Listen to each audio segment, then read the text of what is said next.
My name is Valerie Washington, and I just turned 32. On the night of my birthday dinner, my 14-year-old niece deliberately dumped her sticky soda and half-eaten food all over my tailored suit. As the mess dripped down my blazer, she smirked and announced to the entire restaurant that I looked exactly like a garbage can. My sister did not reprimand her. My brother-in-law laughed.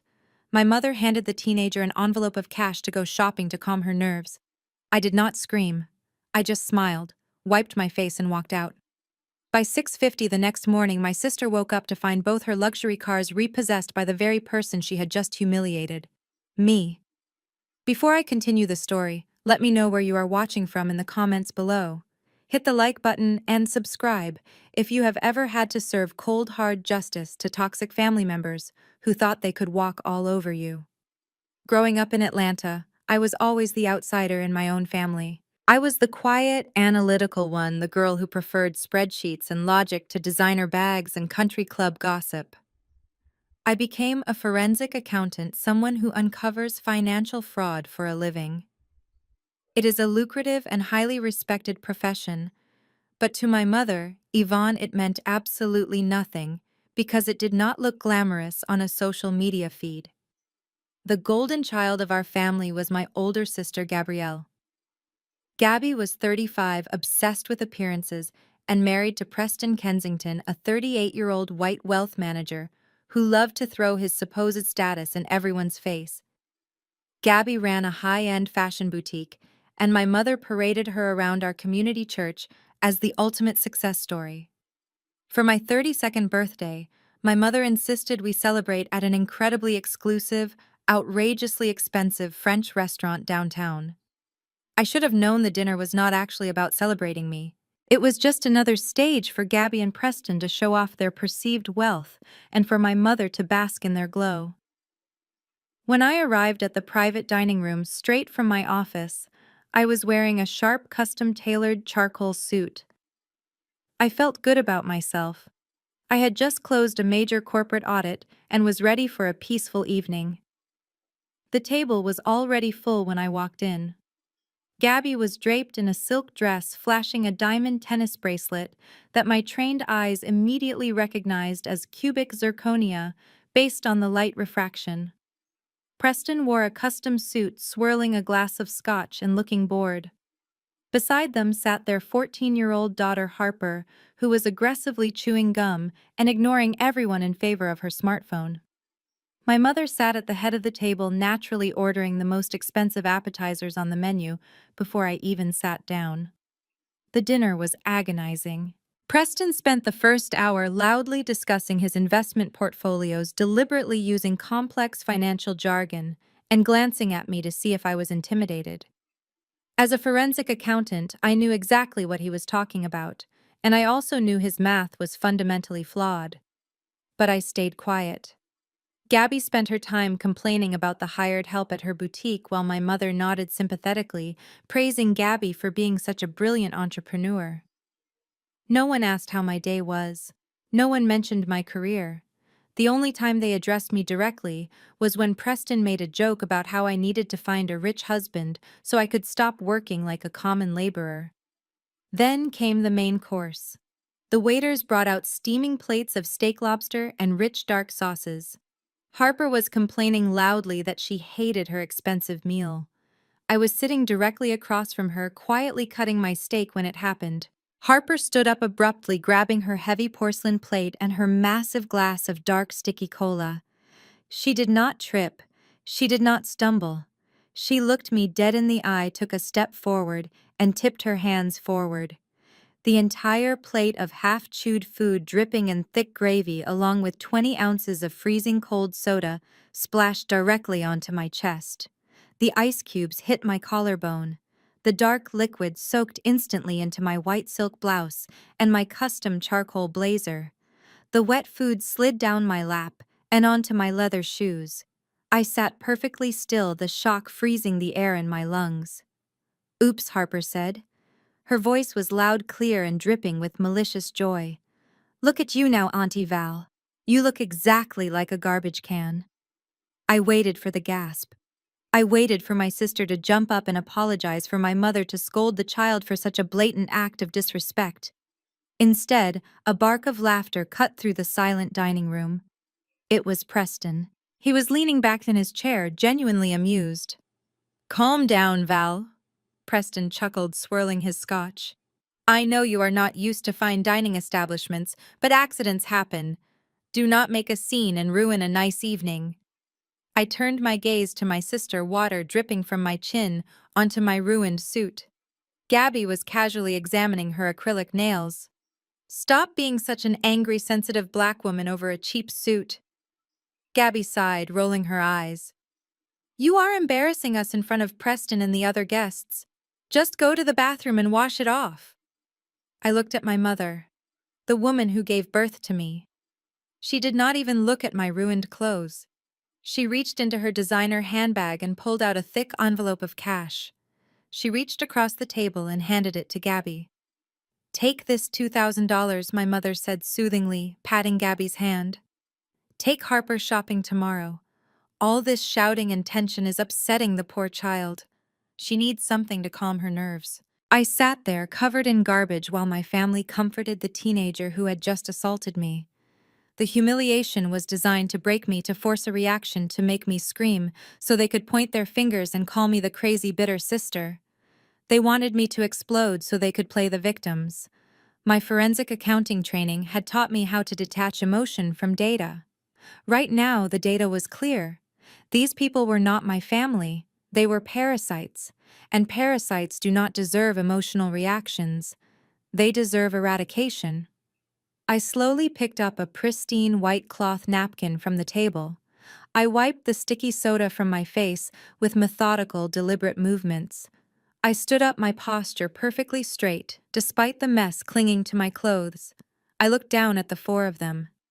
"You are right," I said, my voice eerily calm and pleasant. "It is just trash." I picked up my briefcase. I did not raise my voice. I did not demand an apology. I simply turned around and walked out of the private dining room, ignoring the stares of the other patrons. I left them sitting there with their expensive, half-eaten steaks and the massive bill for the lavish celebration they had ordered. But as I walked to my car, the cold night air hitting my soaked clothes, my mind was already working. They thought they had won. They thought they had put the ugly, boring sister back in her place. But they had forgotten one crucial detail about my boring life. I was the primary legal owner of both of their luxury vehicles, and they were exactly 90 days late on their payments. The reckoning was going to be swift, legal, and absolutely devastating. The drive back to my apartment was silent, except for the steady hum of my car engine. The heater blasted, but I could not shake the cold, damp feeling of the sticky soda and congealed gravy clinging to my skin. The smell of ruined, expensive food filled the small space of my sedan, making the air feel thick and heavy. Most people would have been crying blinding tears of rage, gripping the steering wheel until their knuckles turned white. I was not most people. My mind, a meticulously organized filing cabinet, had already compartmentalized the humiliation. I was a forensic accountant. I did not deal in tears or screaming matches. I dealt in numbers, and numbers never lied. As the streetlights blurred past my windshield, I began to mentally dissect the intricate financial web my family had woven over the years. They loved to project this image of untouchable wealth, of effortless suburban royalty. My mother paraded them around like prized show horses, demanding everyone admire their flawless lives. But I knew the truth. I knew what lived underneath the shiny paint and designer labels. I knew because I was the one holding the safety net they so desperately tried to hide from the rest of the world. My thoughts drifted back 3 years to a rainy Tuesday evening. Gabby and Preston had showed up at my modest apartment completely unannounced. Gone was the smug superiority they usually wore like armor. Instead, Gabby had mascara running down her perfectly contoured face, and Preston looked like a cornered animal pacing my living room floor. He had just landed his position at the wealth management firm, and Gabby was preparing to launch her high-end boutique. They needed to look the part, they pleaded with me. They needed luxury vehicles to convince their wealthy clients to trust them with their money. But there was a massive, ugly problem that they had hidden from my mother and the rest of our church community. Preston's credit score was completely destroyed. He had a history of terrible financial decisions, hidden debt, and missed payments that made him toxic to any legitimate luxury car dealership. They were desperate. They literally begged me to help them, promising they would make every single payment on time if I would just use my pristine credit to secure the loans. Because they were family, because I still foolishly believed in loyalty. Back then, I agreed to help them. I went down to the dealership and signed the paperwork. But my forensic background made me cautious. I did not just co-sign as a secondary guarantor. I structured the deal so I was the primary legal owner of both the Range Rover and the Porsche. They were registered entirely in my name. It was my property simply being driven by them. For 3 years, they drove around the city looking like $1 million, treating me like an embarrassing peasant, all while sitting on leather seats that legally belonged to me. I pulled into my parking garage and walked up the stairs to my apartment. I peeled off the ruined suit, leaving it in a heap on the cold bathroom tile. I washed the sticky soda from my hair and put on a pair of comfortable, clean pajamas. I did not pour a glass of wine to soothe my nerves. I poured a glass of ice water and sat down at my home office desk. I opened my laptop and logged into my secure financial portal. The screen glowed in the dark room, illuminating the numbers I had been monitoring silently for months. I clicked on the auto loan portfolio section. The screen refreshed, displaying the accounts for the Range Rover and the Porsche. There it was, flashing in bright red text on the digital dashboard. Gabby and Preston were exactly 90 days past due on both vehicle payments. 90 days. In the world of auto financing, 90 days is the magic number. It is the exact legal threshold where a creditor transitions from sending polite warning letters to executing immediate asset recovery. They had missed 3 consecutive payments and ignored all the automated warnings, probably assuming I would never dare to enforce the contract against my own family. They assumed my silence meant weakness. They thought the quiet sister would just absorb the financial hit to protect their precious image and keep the peace. They were completely wrong. My fingers flew across the keyboard with precise, emotionless clicks. First, I logged into my insurance provider portal. I immediately canceled the comprehensive coverage on both luxury vehicles. Driving uninsured was illegal, and I was not going to carry that extreme financial liability for them for another minute. Next, I opened a new tab and navigated to the client portal of a private aggressive asset recovery agency I occasionally used for my corporate investigations. I uploaded the legal titles, the signed loan documents, and the default notices. I typed in the exact address of Gabby's leased suburban mansion. In the special instructions box, I authorized an immediate nighttime retrieval. I paid the premium expedite fee to ensure the heavy repo trucks would be dispatched before the sun even started to rise. I watched the progress bar load and hit submit without a single ounce of hesitation. A green confirmation checkmark appeared on the glowing screen. The trap was perfectly set, and there was absolutely no way for them to escape the consequences of their actions now. I closed the laptop, turned off the desk lamp, and walked quietly to my bedroom. I climbed into bed, pulling the warm blankets over myself, feeling lighter than I had in years. I set my phone alarm for exactly 6:50 in the morning. I knew exactly what was about to happen, and I wanted to be wide awake to hear the beautiful music of their perfect facade finally shattering into a million pieces. Tomorrow they would learn the true cost of treating me like garbage. At exactly 6:50 in the morning, my phone buzzed on the nightstand. I did not hit snooze. I sat up and opened the tracking application for the private recovery agency. 2 blinking blue dots had just turned onto the pristine, perfectly manicured streets of Gabby's gated suburban neighborhood. I walked into my kitchen and turned on my espresso machine. The grinding of the coffee beans was the only sound in my quiet apartment, but in my mind I could hear the glorious symphony unfolding 15 miles away. The recovery agency I hired offered a premium feature for hostile repossessions: live audio feed from the dispatcher's dashboard. I tapped the screen and connected the Bluetooth speaker on my kitchen counter. The heavy rumble of two massive diesel engines filled my apartment. I poured steamed milk into my cup, listening as the air brakes hissed loudly in the quiet, crisp morning air of that exclusive subdivision.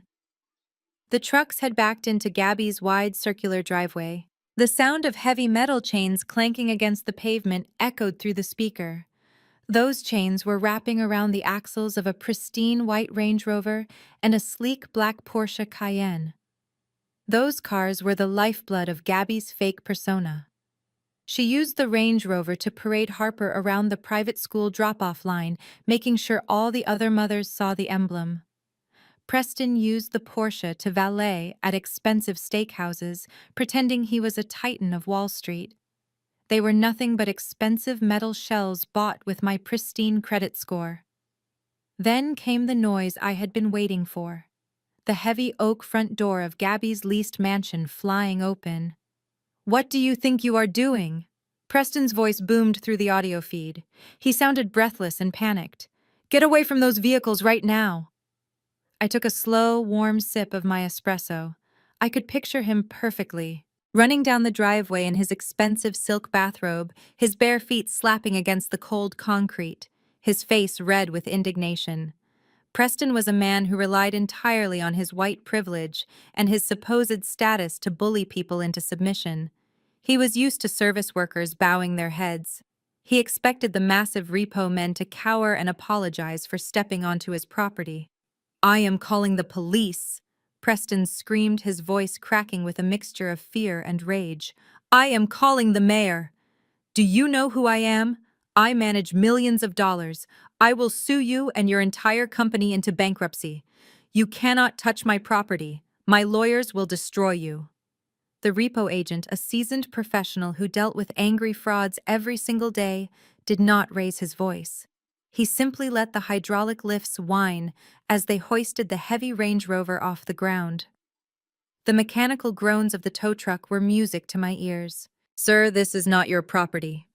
The agent spoke calmly. "Step back from the machinery or the police you are calling will arrest you for interfering with a lawful asset recovery."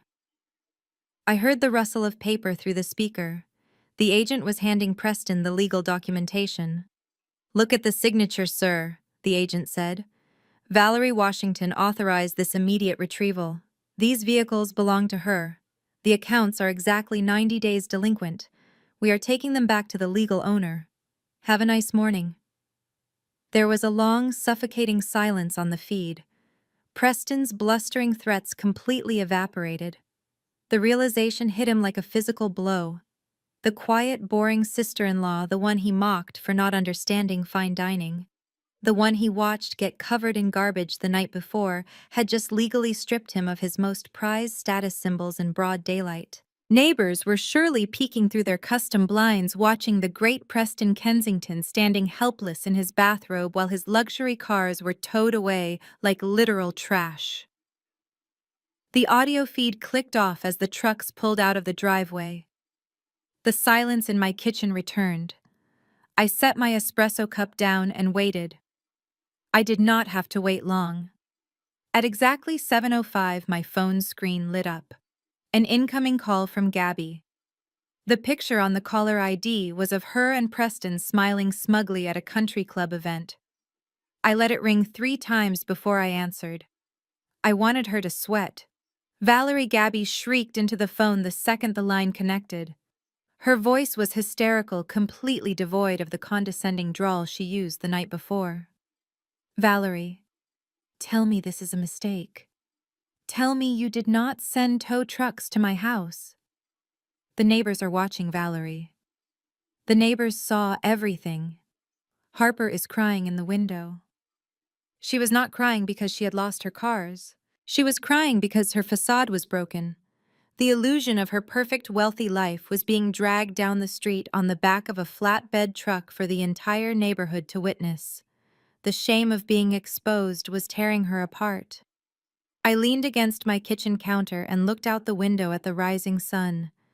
My voice was icy and perfectly measured. I did not yell. I did not show a single ounce of emotion. I spoke with the clinical precision of a forensic auditor presenting a final report.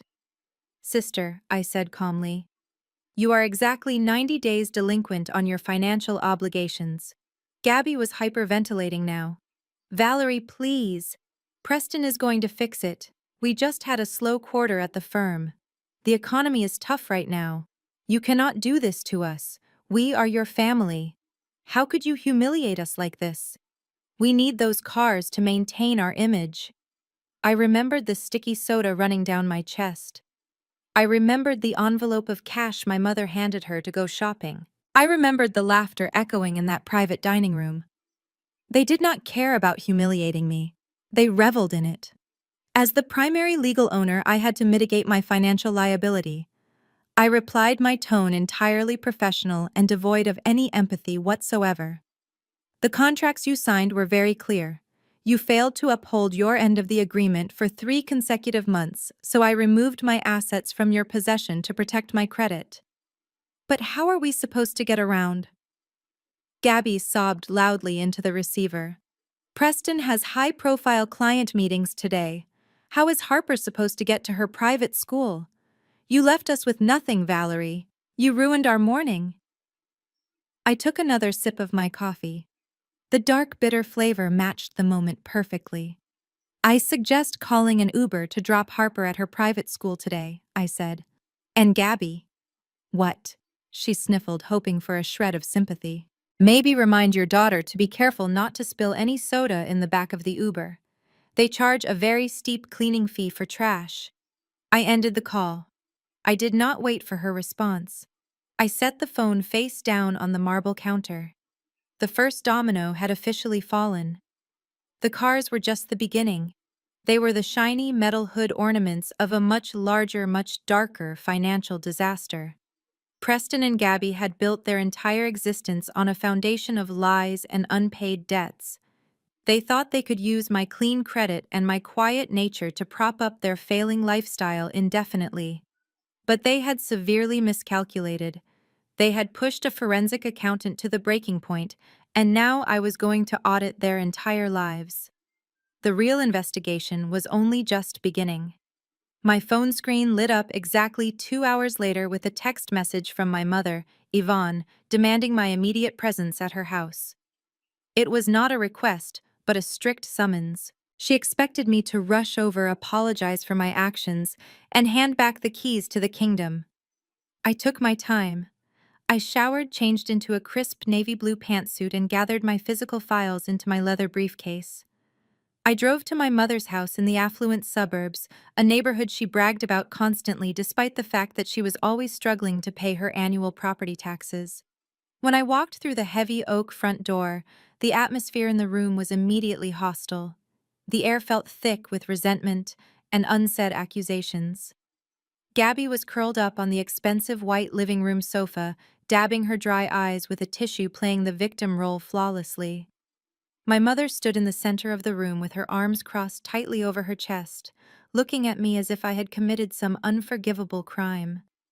Preston was pacing back and forth by the stone fireplace, holding a crystal glass of bourbon, even though it was barely 10 in the morning. My mother hissed at me before I even had both feet inside the room, demanding to know what was wrong with my mind.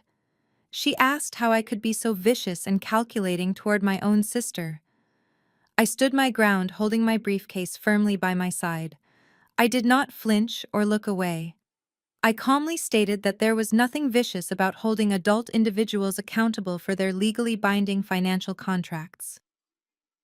My mother rolled her eyes and stepped closer to me, trying to use her maternal authority to make me shrink.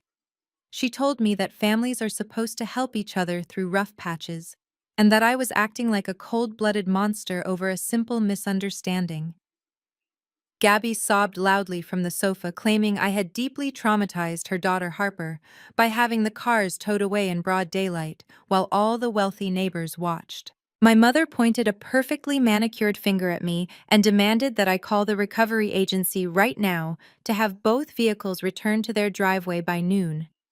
She puffed up her chest and stated that Preston is a high-level wealth manager who meets with elite clients who have net worths in the tens of millions. She said he absolutely cannot be seen taking a taxi or a rideshare service to his corporate office downtown. She insisted it was deeply humiliating and that it would completely ruin his professional reputation in the financial sector. She accused me of deliberately trying to destroy my sister's marriage just because I was lonely and bitter about my own life. I let her finish her exhausting rant. I listened to every toxic word, letting the insults bounce off my psychological armor. Then I calmly unlatched my leather briefcase. I did not raise my voice or try to match her chaotic emotional energy. I simply pulled out a thick stack of printed bank statements and default notices that I had highlighted in bright yellow ink. I walked forward and placed them neatly on the glass coffee table, right in front of Gabby's fake tears. I told them I was not interested in Preston's daily commute or his public image. I pointed directly to the highlighted numbers on the top page. I told my mother to look closely at the exact math. $4,500. I explained that was the exact amount of the missed payments over the last 90 days. I detailed how my pristine credit score, the exact same credit score they had desperately begged to use 3 years ago, was actively dropping because of their financial negligence. I told my mother that they were jeopardizing my financial stability to fund their daily luxury, and I absolutely refused to be their sacrificial lamb any longer.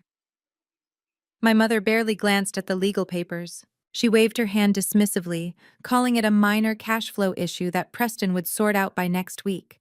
She told me I was being incredibly petty over pennies when Preston managed real substantial wealth.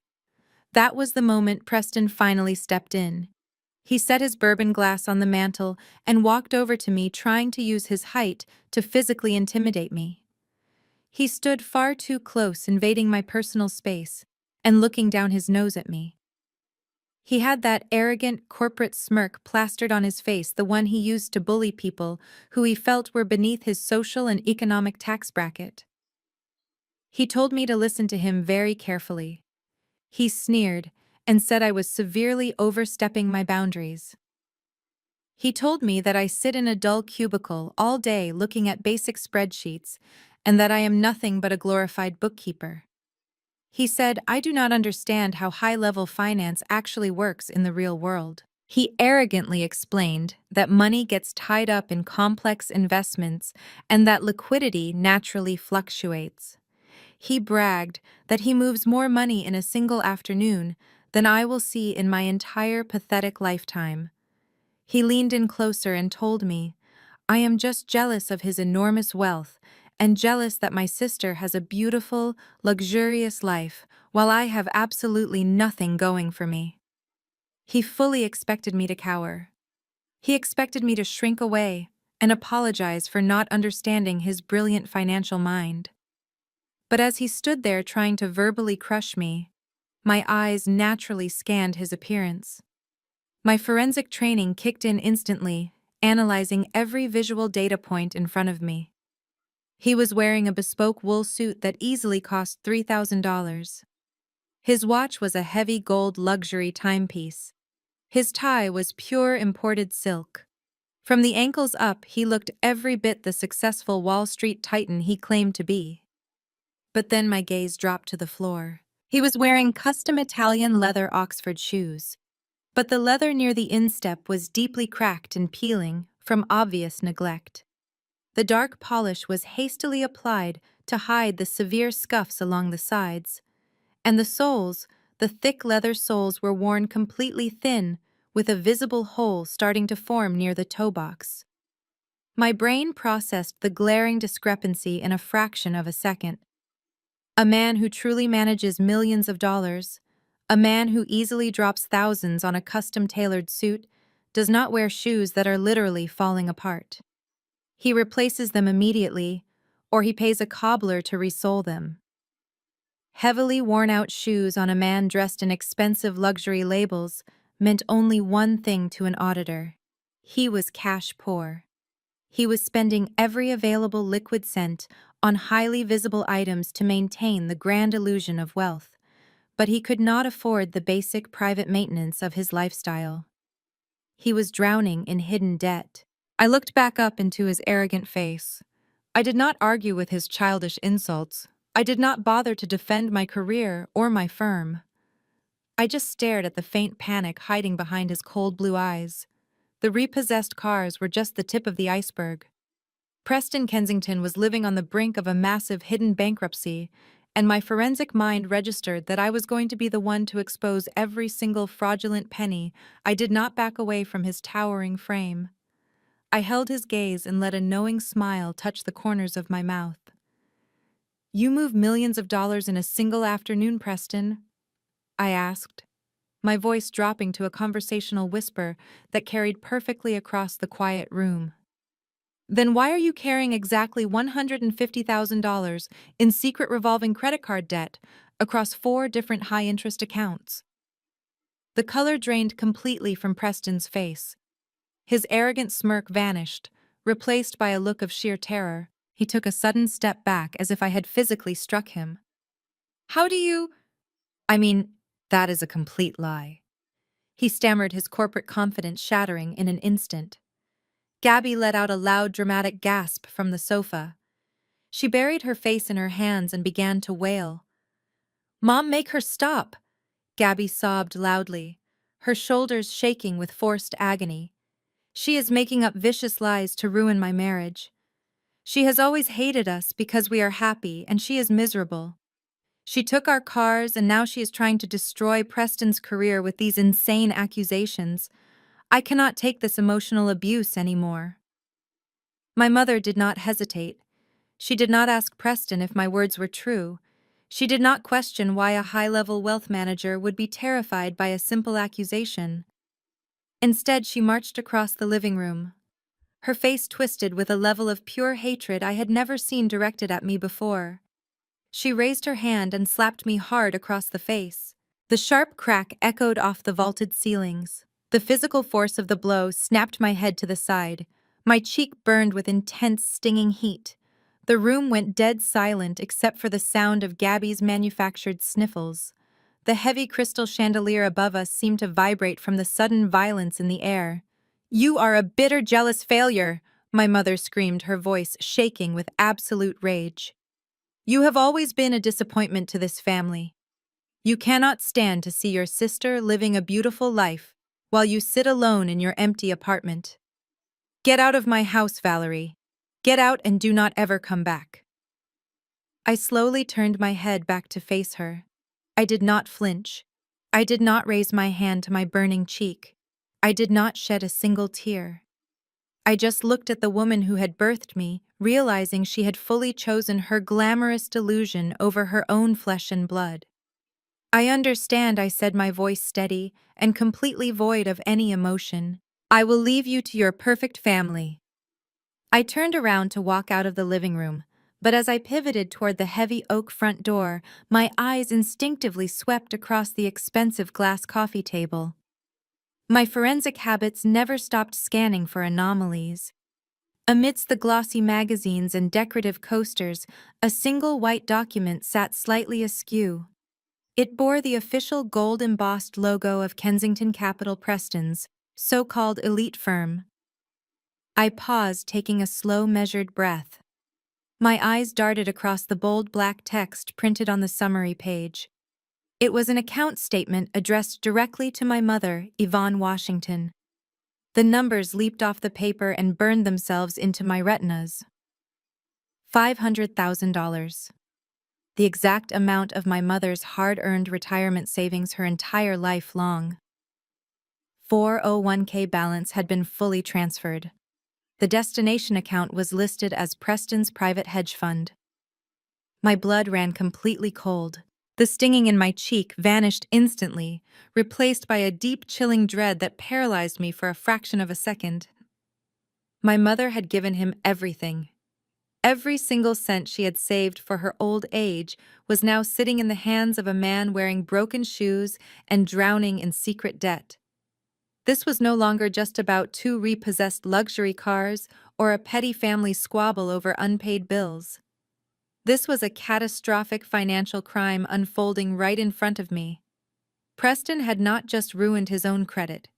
He was actively draining the assets of the people who trusted him most. He was using my mother's blind devotion to Gabby as a weapon to fund his failing facade. I stood there staring at the paper, my mind running through the mathematical impossibilities. A legitimate wealth manager would never advise a 60-year-old woman to liquidate her secure retirement accounts and dump the entire sum into a single private hedge fund. It violated every fundamental rule of risk management and fiduciary duty. It was an aggressive transfer of wealth that screamed of desperation and fraud. It was financial suicide. But Preston was not acting as a fiduciary. He was acting as a predator desperate for a sudden influx of cash to keep his own sinking ship afloat. I looked at my mother. She was still breathing heavily from the exertion of slapping me, her eyes glaring at me with self-righteous fury. She thought she was defending a highly successful son-in-law. She thought she was protecting her golden child's perfect marriage.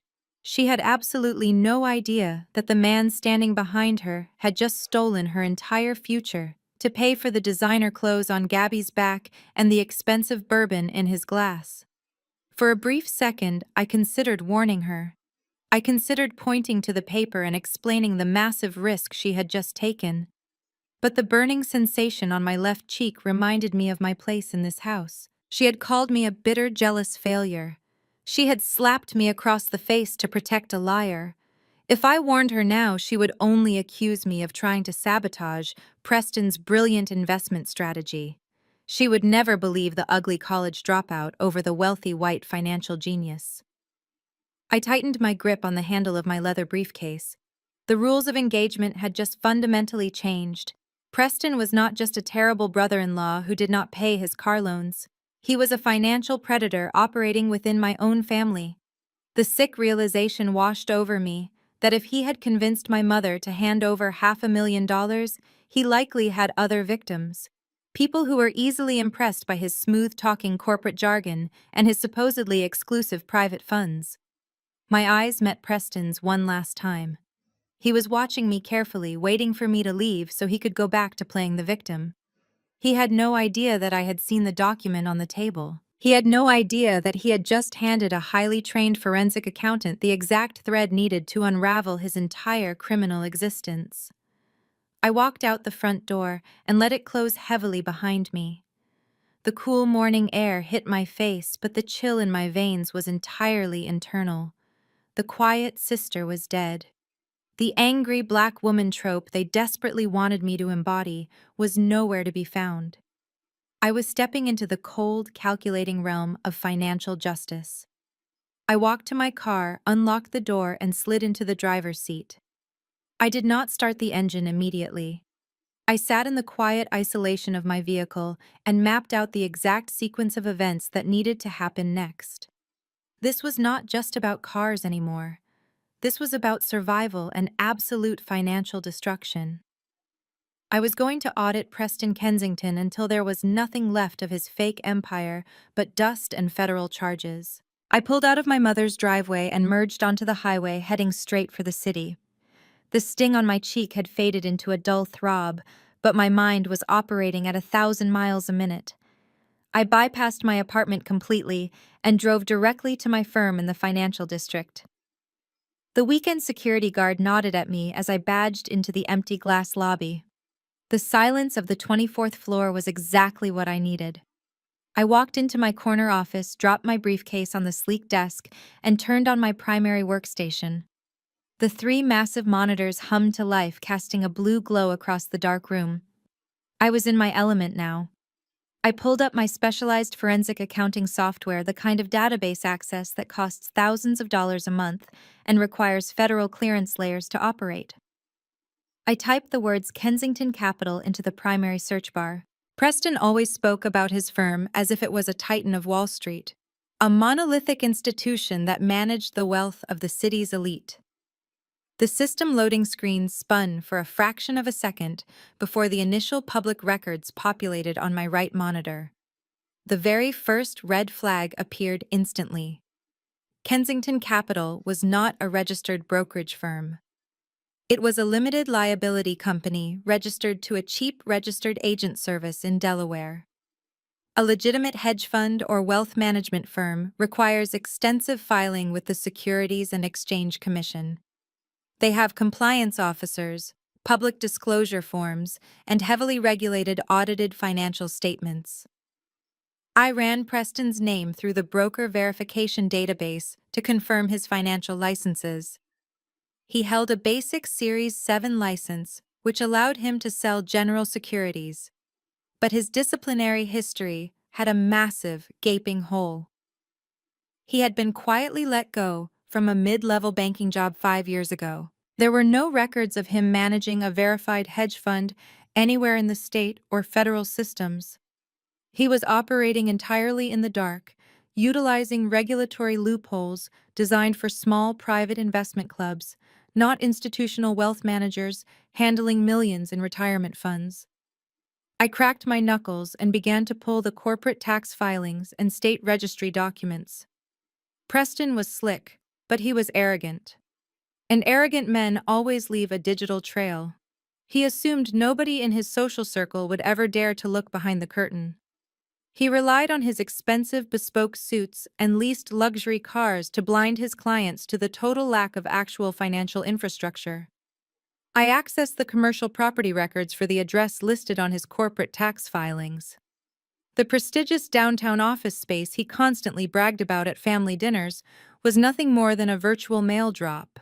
It was a shared co-working space where he rented a desk for $300 a month just to use the prestigious zip code on his glossy business cards.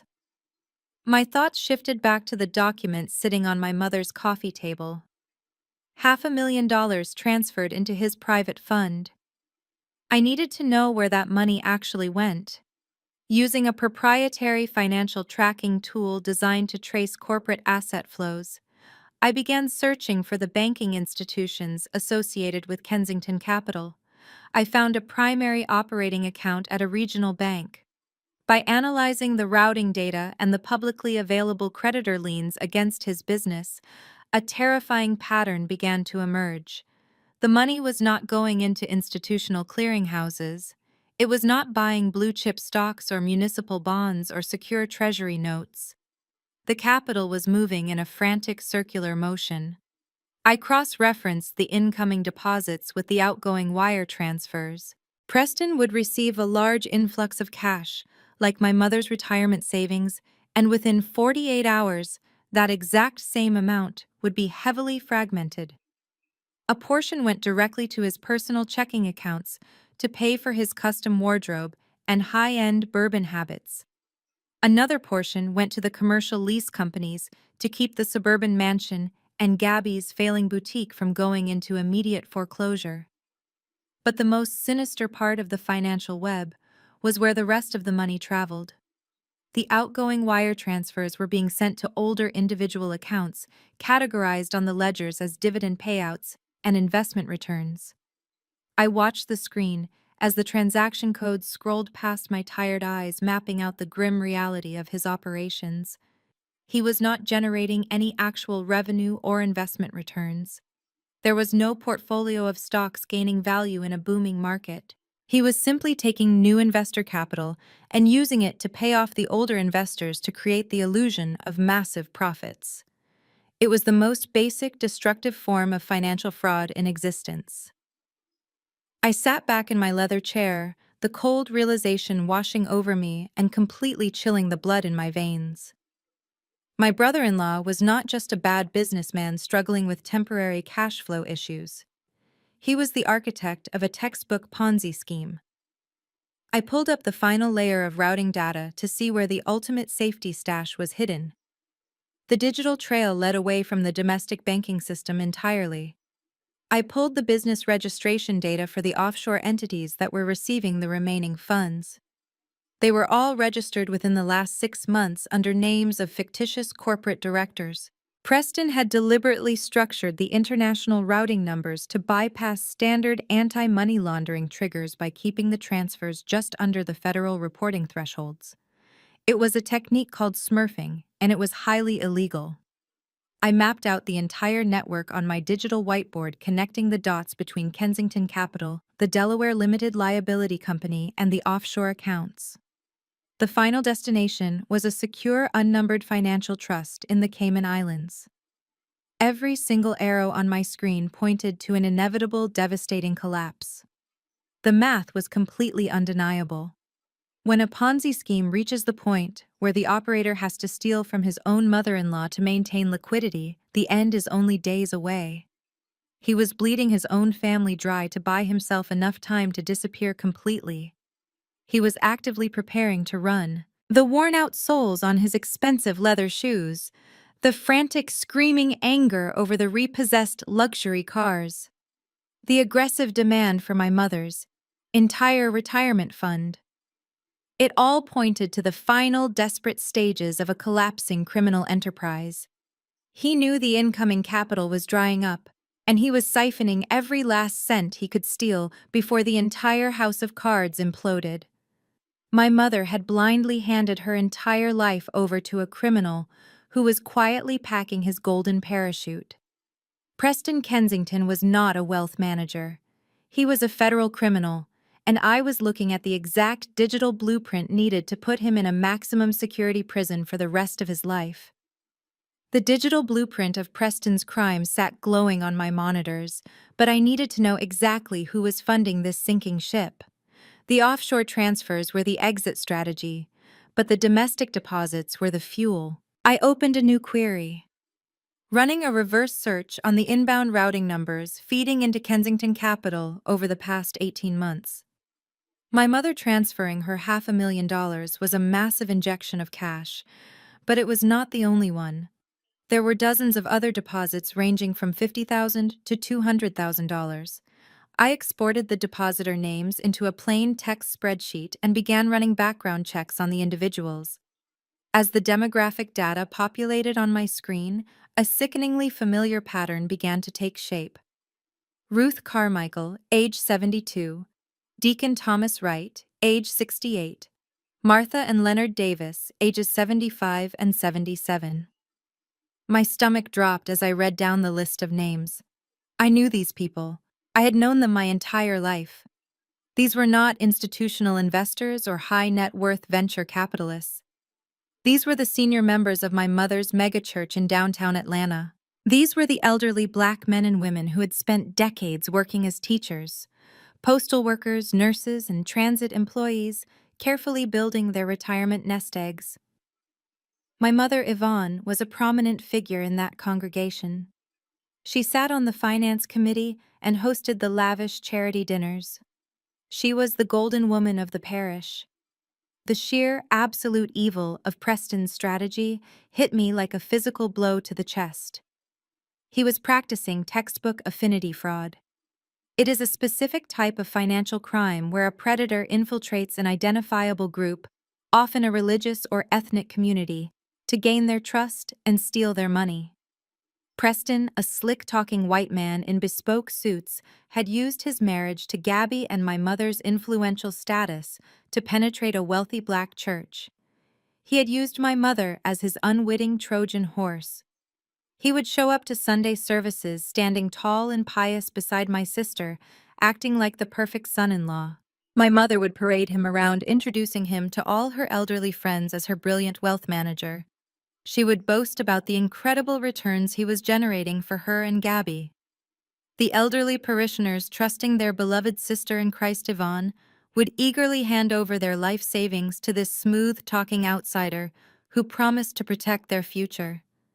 He preyed on their faith, their community bonds, and their desire to build generational wealth.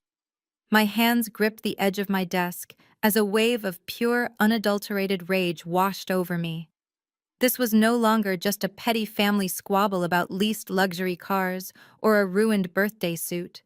This was not just about my mother blindly throwing her own retirement away to protect her golden child. Preston was actively decimating my community. He was stealing the financial security of elderly Black people who had worked through the civil rights era just to accumulate those modest savings. And he was doing it while privately mocking us at family dinners, looking down his nose at our culture and making snide classist remarks about people who actually worked for a living. He viewed my community as nothing more than an easy mark. He thought we were gullible enough to fall for his fake charm and his fake wealth. He used his proximity to blackness through his marriage to shield himself from scrutiny, assuming that no one in our circles would possess the financial literacy or the forensic skills to look beneath the hood of his operation. He thought he was the smartest man in every room he walked into. I pulled up the transaction logs for Deacon Wright. The man had transferred his entire pension into Preston's accounts just 3 weeks ago. Within 48 hours, Preston had wired that exact amount to the Cayman Islands and used the remainder to pay off Gabby's boutique lease. He had literally taken a church elder's pension to keep my sister's failing fashion store open. The sheer audacity of the theft was staggering. I leaned back in my chair and stared at the ceiling of my dark office. My initial plan had been to print these ledgers, drive back to my mother's house, and throw the undeniable proof right in their faces. I wanted to watch Gabby cry real tears when she realized her husband was a fraud. I wanted to watch my mother realize she had sold out her own community for a man who despised her. But as the cold logic of my profession took over, the anger, I realized a fatal flaw in that plan. If I walked in there with these papers, they would never believe me. My mother was too deeply brainwashed by the illusion of Preston's success. She would accuse me of fabricating the documents out of jealousy. Gabby would scream that I was trying to frame her husband. And Preston would smile that arrogant smile, calmly deny everything, and immediately use the warning to flee the country before the authorities could freeze his offshore accounts. He would take millions of dollars belonging to my community and vanish into the sunset, leaving my mother to face the wrath of the church when the funds inevitably dried up. A personal confrontation was exactly what a predator like Preston would want. It would give him the head start he desperately needed. I could not just expose him to the family. Family was emotional, irrational, and prone to violent denial. I needed an entity that operated on pure, unfeeling consequences. I needed a force that did not care about Gabby's tears, or my mother's social standing, or Preston's expensive suits. I reached for my desk phone. I did not need to scream at my sister or slap my mother back. I needed federal intervention. I needed the full, crushing weight of the United States government to fall directly onto Preston's head. The game was over, but the execution had to be flawless. I picked up my secure phone, the one I kept locked in my bottom drawer for sensitive corporate audits. I dialed a direct line to the federal building downtown. The phone rang twice before a familiar, gruff voice answered. It was Special Agent David Mitchell. We had worked together 2 years ago on a massive corporate embezzlement case where a tech executive had tried to hide millions in fake vendor accounts. Mitchell was a veteran of the FBI white-collar crime division. He did not care about local politics or social standing. He only cared about the paper trail and putting financial predators behind bars. Mitchell. It is Valerie Washington, I said, keeping my voice perfectly level. I need a secure link. I have an active affinity fraud and Ponzi scheme operating in my city, and the target is actively staging capital for an offshore exit. Mitchell did not waste time with pleasantries. He knew that if I was calling him directly, the math was already verified and the situation was critical. He generated a secure encrypted portal link and sent it to my terminal. I bundled the spreadsheets, the routing numbers, the Delaware Limited Liability Company filings, and the Cayman Island Trust documents. I uploaded the entire package and waited while he opened the files on his end. I listened to the heavy silence on the line as Mitchell reviewed the data. I could hear him clicking through the transaction logs, seeing the exact same horrifying pattern I had just uncovered. He saw my mother's $500,000 transfer. He saw the deposits from the elderly church members. He saw the immediate outgoing wires to the offshore accounts. This is a bloodbath, Valerie Mitchell finally said, his voice tight with professional anger. He is targeting vulnerable seniors through a church network. The structure is textbook Ponzi, but he is moving fast. The offshore accounts were opened less than a month ago. He is liquidating everything he can touch. I know, I replied, staring at the digital web on my monitors. He is cash poor domestically. He has massive hidden revolving debt, and he is struggling to maintain his lifestyle. I repossessed 2 of his luxury vehicles this morning because he defaulted on the loans. That is what triggered his panic. He is going to run Mitchell. He is going to drain my community completely dry and vanish before the weekend. Mitchell exhaled heavily into the receiver. We have a significant problem, Valerie. Standard federal investigations take time. We have to present this to a federal judge, get subpoenas for the domestic banking records, trace the offshore routing, and build a grand jury indictment. That process takes weeks, even when we expedite it. If this guy gets spooked by the car repossessions, he could be on a private charter to a non-extradition country by tomorrow morning. I felt a cold knot form in my stomach. I could not let him get away. I could not let my mother and those innocent church elders lose their life savings while Preston sat on a beach drinking expensive cocktails. What do we need to stop him today? I asked, gripping the edge of my desk. What is the exact legal threshold for an immediate emergency arrest warrant? Mitchell did not hesitate. We need proof of an active ongoing felony. We need an overt act of wire fraud, money laundering, or witness tampering happening in real time. If we catch him actively moving dirty money to conceal the crime or trying to bribe someone with illicit funds to facilitate his escape, we can bypass the lengthy subpoena process and take him down immediately. But we need him to make a desperate move on the record. My mind raced, calculating the variables. Preston was arrogant, but he was currently backed into a corner. He knew I had taken the cars. He knew I had access to his domestic credit reports, but he did not know that I had unraveled his entire offshore Ponzi scheme. He likely assumed I was just a petty sister-in-law acting out over unpaid car loans. He would want to silence me before I looked any deeper. He would want to protect his fragile facade long enough to pack his bags. As I sat there analyzing his potential next moves, my personal cell phone vibrated on the desk next to my keyboard. The screen lit up with a new text message. It was from Preston. I leaned forward and read the message. Valerie, we need to talk. Privately. No Gabby, no Yvonne. Just us. Meet me at the Oakwood Elite Country Club at 4 o'clock today. I want to settle the car situation and make things right financially. I have the cash to make this all go away.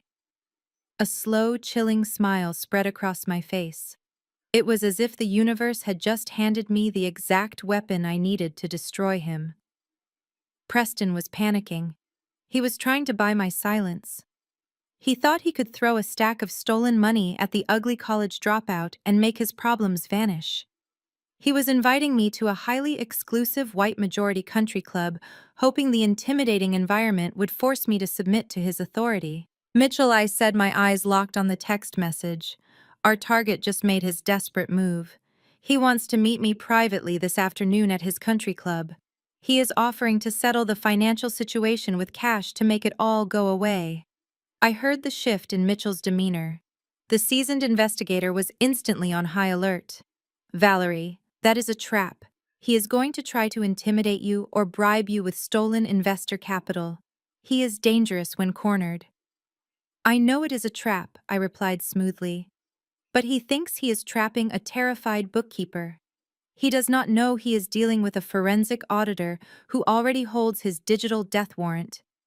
If he hands me a check derived from the Ponzi funds to buy my silence that constitutes an overt act of fraud and witness tampering, that is the immediate felony you need. There was a brief pause on the line before Mitchell spoke again. His voice was deadly serious. You are absolutely right. If we capture that transaction on tape, I can have a strike team ready to move on him. But you will be walking straight into the lion's den, Valerie? You will have to sit across from him and play his game perfectly. I have spent my entire life sitting quietly while these people humiliated me. I said, my voice devoid of any fear. Playing his game will be the easiest thing I have ever done. I need you to wire me for sound, Mitchell. I want every single arrogant word he says recorded by the Federal Bureau of Investigation." Mitchell agreed immediately. He told me to leave my office and drive to a secure underground parking garage near the federal building. An undercover technical agent would meet me there to install a covert audio transmitting device in my clothing. The FBI would have a surveillance van parked outside the country club monitoring the entire conversation in real time. I hung up the secure phone and picked up my personal cell. I opened the text thread with Preston. I did not demand an apology. I did not ask any questions. I typed a single word: confirmed. I locked my workstation and grabbed my briefcase. Preston Kensington thought he was about to exert his white corporate dominance over his quiet black sister-in-law. He thought his country club membership and his stolen cash made him untouchable. He had absolutely no idea that he had just invited his own executioner to tea. I walked to the elevator, feeling the cold, calculating rhythm of justice beating in my chest. The trap was set, but I was the one holding the trigger. I pulled my modest sedan up to the towering iron gates of the Oakwood Elite Country Club precisely at 3:55. The security guard at the booth looked at me with immediate suspicion, his eyes darting from my face to my vehicle. Oakwood was the kind of place where generational wealth went to hide from the rest of the world. It was overwhelmingly white, heavily guarded, and steeped in old money arrogance. I gave him Preston's name and watched his demeanor shift to polite deference before the gates slowly swung open. I parked between a row of imported luxury cars and took a steadying breath. Under my tailored blazer, right against my collarbone, taped securely to my skin, was a federal audio transmitter. Agent Mitchell and his team were parked a quarter-mile down the road in a utility van, listening to my every heartbeat. I walked through the massive mahogany doors into the grand lobby. The air smelled of expensive cigars, aged leather, and exclusionary privilege. Preston had chosen this specific location to make me feel small. He wanted me to walk into his fortress of power and feel like the poor black sister-in-law who did not belong. But I felt nothing but cold, clinical focus. The hostess directed me to a private terrace overlooking the immaculate 18-hole golf course. Preston was already there, sitting at a wrought iron table under a green awning. He had a fresh glass of bourbon in his hand and an obnoxiously smug expression on his face. He did not stand up when I approached the table. He merely gestured to the empty chair across from him. I sat down, placing my leather briefcase on the ground beside my feet. He took a slow sip of his drink, looking at me like I was an irritating bug he had finally decided to squash. He told me I cleaned up nice, but that I was way out of my depth in a place like this. He said the stunt I pulled this morning with the tow trucks was cute, but it was a massive miscalculation on my part. I folded my hands on the table and looked directly into his eyes. I told him there was no miscalculation on my part at all. I simply executed a lawful recovery of my assets because he failed to pay his debts. His jaw tightened slightly, but he quickly masked his anger with a practiced corporate smile. He leaned forward, resting his elbows on the table, trying to physically dominate the space between us. He told me to listen to him very carefully. He whispered that he knew I thought I had accomplished something today, but all I did was embarrass Gabby and cause unnecessary family drama. He accused me of letting my jealousy ruin my own life. He said he brought me here today because he is a generous man and he wanted to put an end to this petty sibling rivalry once and for all. He wanted to buy back the vehicles and sever all financial ties with me, so his wife would not have to deal with my toxic energy anymore. He reached inside his tailored jacket pocket and pulled out a crisp rectangular piece of paper. He placed it on the table and slid it slowly across the glass surface until it rested right in front of me. It was a certified cashier's check drawn from a regional bank. The amount was clearly printed in bold black ink. $50,000. The memo line simply read settlement. I looked at the check and then back at him. I did not reach for it. I let the silence hang in the air, knowing the microphone on my chest was picking up every single ambient sound. "Take the money," Val Preston sneered. his voice laced with absolute contempt. "Stop being the bitter, angry sister. Let the men handle the real wealth." He told me to go buy myself a nicer apartment and leave his perfect family alone. I kept my facial expression completely neutral, but inside my mind was racing.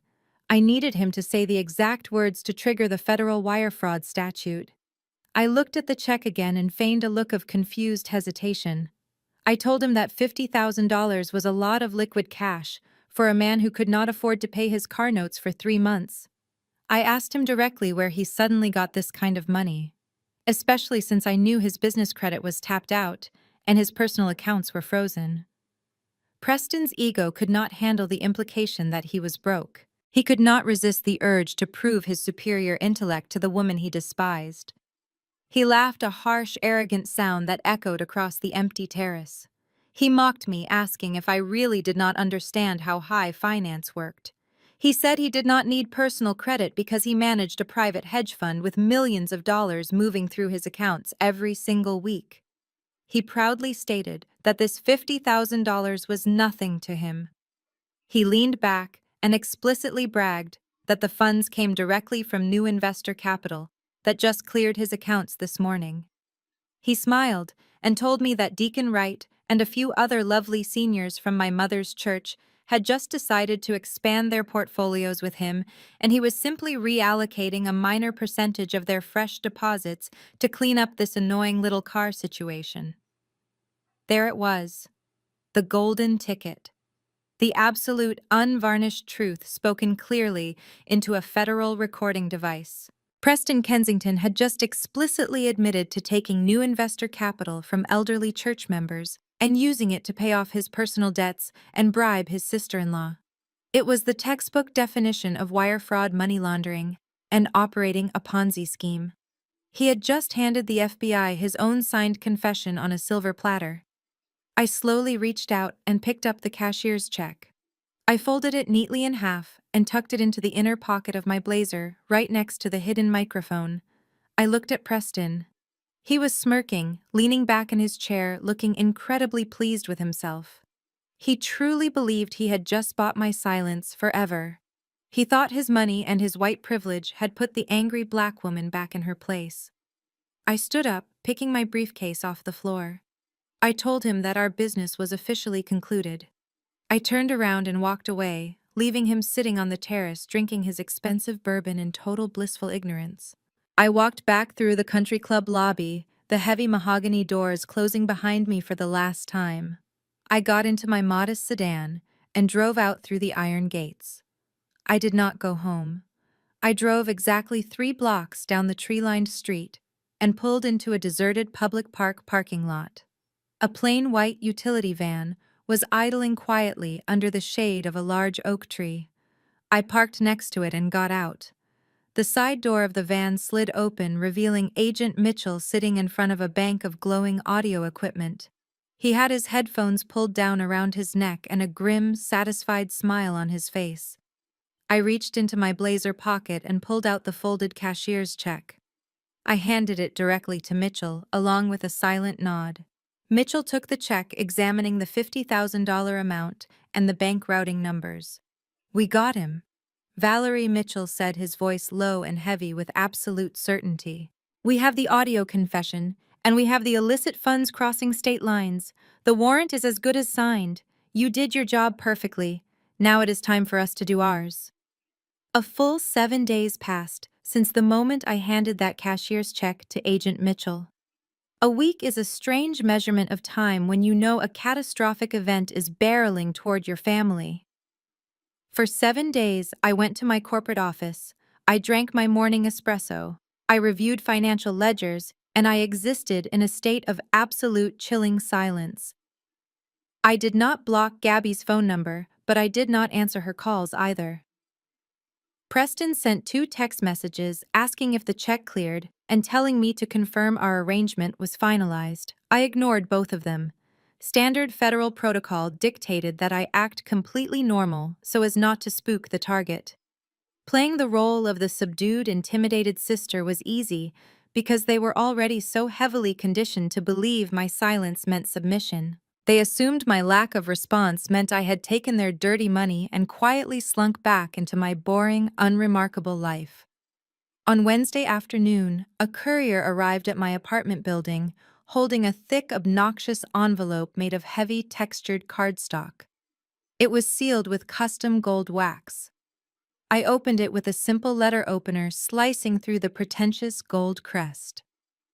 Inside was a VIP invitation to the 5th anniversary gala for Gabby's high-end fashion boutique. The invitation was printed in raised metallic foil, boasting of an open bar, a live jazz quartet, and a silent auction. It was a display of aggressive, extravagant wealth. And I knew with absolute mathematical certainty that every single dollar funding this lavish party had been stolen directly from the retirement accounts of the elderly Black parishioners at our mother's church. Gabby was throwing a massive celebratory ball using the stolen pension of Deacon Wright and the looted savings of Widow Carmichael. Tucked behind the formal invitation was a smaller handwritten note on personalized stationery. I recognized Gabby's sweeping dramatic handwriting immediately. The note was short and dripped with her usual toxic condescension. She wrote that Mom insisted she invite me to maintain family appearances. Then she added a final sentence that was meant to put me in my place. Try not to look like trash this time. Valerie, wear something nice if you can actually afford it. I read the cruel little note twice. I did not feel a single trace of anger. I did not feel the familiar sting of sibling rejection that used to plague me when I was younger. All I felt was a deep, clinical satisfaction. Gabby was so consumed by her own vanity and her desperate need to prove her superiority that she was actively inviting her own executioner to the front row of her downfall. She wanted me there so she could parade her wealthy white husband and her fake designer life in my face one last time. She wanted to look down from her pedestal and laugh at the sister she thought she had successfully bought off. I walked into my master bedroom and opened my closet. For years I had dressed in muted tones, charcoal grays, navy blues, soft blacks. I wore colors that allowed me to blend into the background colors that made me invisible in boardrooms and at toxic family dinners. But tonight was not about blending in. Tonight was about absolute, undeniable visibility. I bypassed the safe conservative suits and pulled out a garment bag I had purchased specifically for a moment like this. I unzipped the bag, revealing a stunning power-tailored crimson pantsuit. The fabric was imported silk crepe. The cut was immaculate, and the color was the exact shade of freshly drawn blood. It was loud. It was unapologetic, and it was the furthest thing from garbage. I paired it with a simple black silk camisole and a pair of razor-sharp stiletto heels. I was going to walk into that gala looking like the apex predator I truly was. As I laid the crimson suit across my bed, my secure phone vibrated on the nightstand. The caller ID showed a scrambled federal number. I answered it immediately. Agent Mitchell spoke in a low, rapid cadence. He told me the domestic subpoenas cleared yesterday and the financial tracing confirmed everything I had mapped out. Preston's offshore accounts had been temporarily frozen by international banking authorities cooperating with the wire fraud division. The federal judge reviewed the audio tapes and the cashier's check I handed over. The warrants were officially signed. They had authorization for a full tactical raid on multiple properties associated with Kensington Capital. I looked at my reflection in the mirror, my face completely calm. I asked him when it was going to happen, my voice steady and unwavering. Mitchell gave a short, dry laugh over the secure line. He said my brother-in-law is hosting a highly publicized business gala tonight at his wife's retail location. The FBI tracked the vendor payments for the catering and the lighting. Preston paid for the entire party using stolen funds routed through a shell company just 2 days ago. The tactical teams were staging at a secondary location 3 blocks away from the boutique. They were moving in tonight right in the middle of their grand celebration. Mitchell said they wanted him surrounded by the very people he thinks he has fooled, so there is zero chance of him slipping out a back door. I thanked Agent Mitchell and ended the call. The timing was mathematically perfect.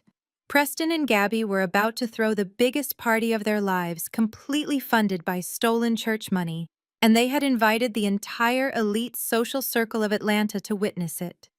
My mother would be there wearing rented diamonds and bragging about her brilliant son-in-law to anyone who would listen. They were all going to be standing under bright lights drinking expensive champagne, utterly convinced of their own untouchable superiority.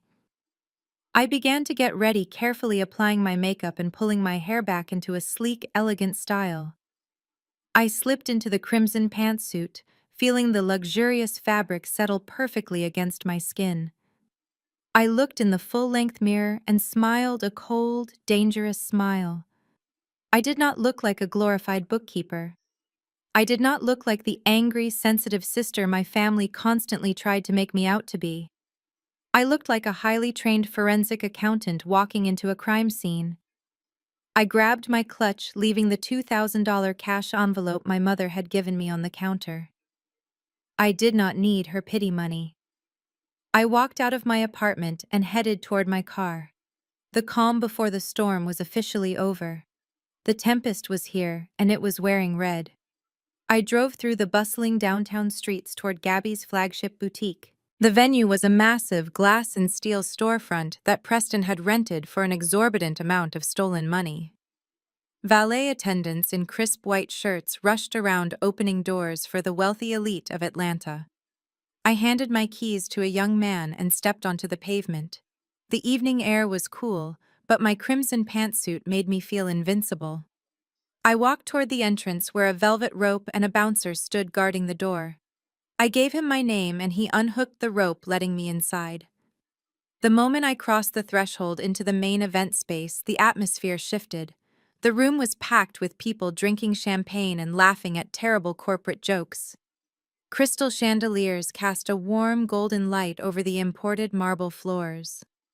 A live jazz quartet played softly in the corner. I walked slowly down the short staircase into the main room. I did not shrink away. I held my head high, the bold red silk of my suit catching the light. Conversations around me began to falter. Heads turned. People who had always dismissed me as the boring, quiet sister-in-law stopped mid-sentence to stare. My mother had spent years telling her social circle that I was an ugly dropout, a bitter woman who could not hold a candle to Gabby's elegance. But tonight, the narrative completely shattered. I saw the confusion and the undeniable admiration in the eyes of strangers. I was not wearing rented diamonds or carrying a fake designer bag. I was wearing the quiet, absolute power of a woman who owned her own life. As I made my way toward the bar to get a glass of sparkling water, I saw a group of teenagers hovering near a display of expensive handbags. It was my niece Harper, surrounded by her private school friends. They were all wearing dresses that cost more than my first car. Harper spotted me and her eyes narrowed. She nudged the girl next to her and whispered something that made them all giggle maliciously. She broke away from her group and marched directly into my path. She crossed her arms and looked me up and down with that same arrogant sneer she used at the restaurant a week ago. She told me I was brave for showing up here after making such a fool of myself at the birthday dinner. She asked if I bought my suit at a discount rack and said red was definitely not my color. Her friends snickered behind her, waiting for me to react. They expected me to flush with embarrassment or scold her like a powerless aunt. They wanted me to show weakness so they could mock me further on their social media accounts. I did not blink. I did not raise my voice or show a single ounce of anger. I simply took a slow sip of my water and looked down at her. My gaze was clinical, analyzing her from the top of her perfectly styled hair to the tips of her incredibly expensive designer shoes. I leaned in close enough that her friends could not hear what I was about to say. I spoke in a voice so cold and flat, it made her arrogant smile falter instantly. I told her to enjoy the beautiful designer dress she was wearing tonight. I told her to take a lot of pictures and eat as much expensive caviar as she could stomach. Harper looked confused, her brow furrowing as she tried to understand my sudden shift in tone. I kept my voice at a chilling whisper and told her that by midnight tonight, That beautiful dress and every single luxury item in her mother's store would be classified as state evidence. I told her that federal agents do not care about her private school status when they seize assets bought with stolen pension funds. The color completely drained from Harper's face. She opened her mouth to speak, but no sound came out. The malicious teenager who loved to dump garbage on people was suddenly paralyzed by a reality she could not even begin to comprehend. Her eyes widened with genuine terror as my words sank in. I did not wait for her to recover. I simply smiled, politely, stepped around her frozen body, and continued walking through the crowded room, leaving her standing there in absolute speechless shock. I glided through the sea of guests, observing the tragic irony of the evening. Gabby had spared no expense trying to prove her superiority. Waitstaff carried trays of imported truffles and rare vintage wines. But my forensic eyes saw everything for what it truly was. I saw the stolen life savings of my own community paying for the floral arrangements on every table. I navigated toward the center of the room where a large group of people were gathered. My stomach twisted as I recognized the faces. It was Deacon Wright, Widow Carmichael, and several other elderly members of my mother's church. They were dressed in their Sunday best, smiling proudly as they spoke to each other. I stood near a pillar and listened to their conversation. Deacon Wright was holding a glass of ginger ale, telling Widow Carmichael how blessed they were to have a financial genius like Preston in their lives. He praised my brother-in-law, saying Preston was a true man of God who was helping them build generational wealth for their grandchildren.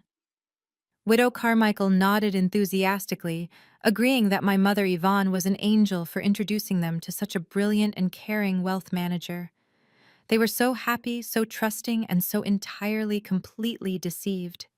I felt a sharp physical ache in my chest listening to them praise the very predator who was currently draining their accounts. Preston was standing just a few yards away, soaking up their admiration while secretly plotting his escape to the Cayman Islands. He was drinking their retirement funds while smiling right in their faces. My jaw clenched, but I forced my muscles to relax. I could not blow the operation now. I looked down at my watch. It was 8:15. The federal tactical teams were already positioned 3 blocks away, waiting in the dark. I looked back at Preston laughing with my mother and a group of local politicians. I silently counted down the minutes in my head, knowing that the music was about to stop, and the glorious, brutal reckoning was finally here. The jazz music swelled through the room, filling the cavernous space with a false sense of sophistication. I stood near a towering column of white roses, watching the crowd mingle. The crimson silk of my suit felt like armor against the toxic energy radiating from the people around me. I did not have to wait long for the main event to find me. Out of the corner of my eye, I saw the crowd part slightly. Gabby was making her way toward me. She moved with that practiced, exaggerated glide she reserved for public events where she needed everyone to know she was the center of attention. She was wearing a heavily beaded champagne-colored gown that dragged slightly on the marble floor. Fake diamonds glittered at her throat and wrists, but my forensic mind instantly categorized them as least collateral or cheap replicas based on how they caught the light. She had a glass of expensive champagne in one hand and a condescending smile plastered across her perfectly contoured face. "Well, well," Gabby said, her voice pitched just loud enough for the nearby guests to hear. "I honestly did not think you would have the nerve to show up tonight, Valerie.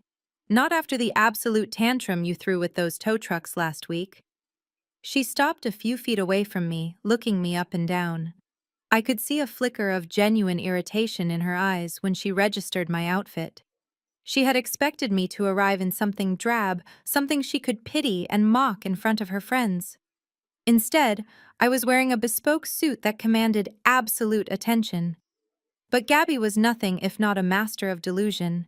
She quickly recovered her smug expression and took a delicate sip of her drink. "I suppose I should thank you," she continued, her tone dripping with fake sweetness. "Preston was getting tired of those old cars anyway. He is upgrading us to the newest luxury models next week. You know how it is when your husband is a top-tier wealth manager? The money just keeps flowing in, and we simply needed the garage space. I did not interrupt her. I let her spin her frantic web of lies. I let her construct this imaginary world where she was the untouchable queen of Atlanta high society. Gabby leaned in closer, the smell of her heavy, expensive perfume washing over me. "Look around, Valerie," she whispered harshly, dropping the sweet facade for just a second. "Look at this room. Look at the politicians, the business owners, the church elders. They are all here for me and my husband. We built an empire. Preston is a genius, and he gives me the perfect life. You can wear a nice red suit and pretend you are doing well, but you will always just be the bitter, lonely sister sitting in a cubicle. You will always be second best to me." Before I could even formulate a response to her pathetic gloating, another figure stepped up beside her. It was our mother, Yvonne. She was wearing an elaborate silver dress and a custom fascinator that made her look like royalty holding court. She linked her arm through Gabby's, projecting the image of a fiercely protective and proud matriarch. Yvonne looked at me with a mixture of heavy disdain and sheer exhaustion, as if my mere presence in the room was a stain on her perfect evening. "Valerie." My mother sighed heavily, shaking her head. "I told Gabby it was a mistake to send you an invitation, but she is just too forgiving for her own good. I am only going to say this once, so listen to me very carefully. You are not to ruin this night for your sister. This is a celebration of her incredible success and Preston's brilliant financial stewardship. You are to stand quietly in the corner, eat the free food, and keep your mouth shut.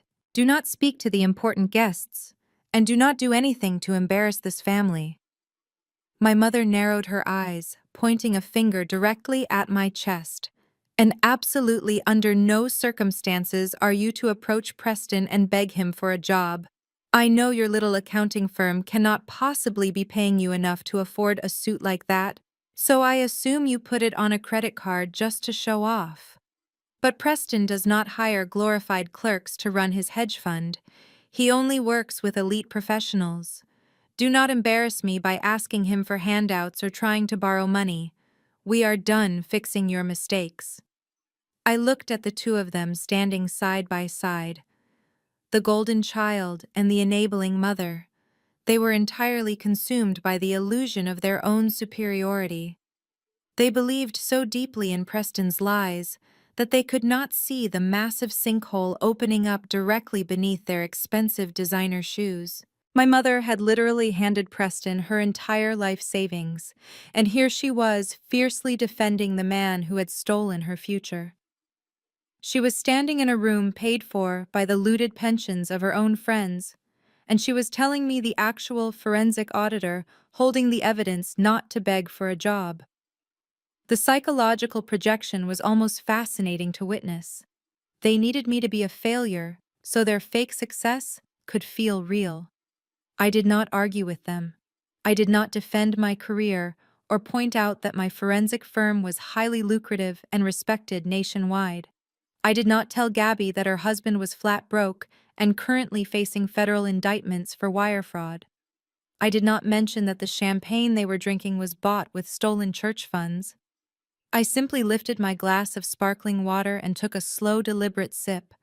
I let the cold, crisp liquid wash down my throat as I looked back and forth between their arrogant faces. The jazz band hit a crescendo in the background. My eyes flicked to the large clock on the wall. It was getting closer to the top of the hour. The tactical teams were currently syncing their radios outside in the dark, pulling on their tactical vests and cutting off the perimeter exits. I smiled. It was not a warm smile.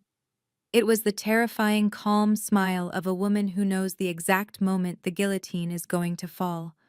I looked directly into my mother's eyes and spoke with chilling, effortless grace, keeping my voice perfectly level and absolutely devoid of any intimidation or fear. "Do not worry, Mom," I said, my voice cutting through the ambient noise of the party with absolute perfect clarity. "I have no intention of asking Preston for a job tonight. From what I understand, his career is about to undergo a massive restructuring." My mother scoffed. "Clearly. Not understanding the gravity of the word I had just used, she thought it was just another bitter remark from a jealous sibling. She opened her mouth to reprimand me further, but the soft jazz music suddenly faded into silence. A low hum of feedback echoed from the sound system at the front of the room. The main lights dimmed slightly, casting a dramatic spotlight on the small elevated stage that had been set up near the back wall. A hired master of ceremonies stepped up to the microphone, tapping it gently before asking for everyone's attention. "It is my absolute honor," the MC announced, his voice booming through the speakers, "to introduce the man who made tonight possible, the founder and CEO of Kensington Capital, Mr. Preston Kensington." The room erupted into applause. My mother and Gabby immediately forgot about me. Their faces lit up with adoration, and they turned toward the stage, clapping enthusiastically. I watched Preston weave his way through the crowd of wealthy guests and elderly church members. He walked with the exaggerated swagger of a man who believed he owned the entire city. He adjusted the cuffs of his bespoke suit, flashing that heavy gold watch that was paid for with the retirement funds of the very people who were currently cheering for him. He bounded up the stairs to the stage, taking the microphone from the MC with a practiced, blindingly white smile. "Thank you, everyone," Preston began, his voice dripping with false humility. "Thank you all for being here tonight to celebrate 5 incredible years of my beautiful wife's boutique. Gabby, you are an inspiration, and I am just happy I could provide the capital to let your dreams flourish." The crowd awed appropriately. Gabby placed a hand over her heart, playing the role of the grateful, adoring wife. She looked around the room, soaking up the envy of her peers, completely oblivious to the financial ruin waiting just outside the glass doors. Preston paced the stage, holding the microphone close. "But tonight is not just about fashion," he continued, his tone shifting into his slick corporate sales pitch. "Tonight is about wealth. It is about building a legacy. When I founded Kensington Capital, I looked around at this beautiful city, and I saw a specific need. I looked at my incredible mother-in-law, Yvonne, and her wonderful church community, and I saw a group of hardworking people who simply lacked the proper guidance." I felt my jaw clench. He was actually doing it. He was standing on a stage funded by stolen money and preparing to insult the very people he was robbing. "You see," Preston said, leaning forward conspiratorially, "there is a severe lack of financial literacy in this community. For generations, certain demographics have struggled to build generational wealth because they simply do not understand how money works.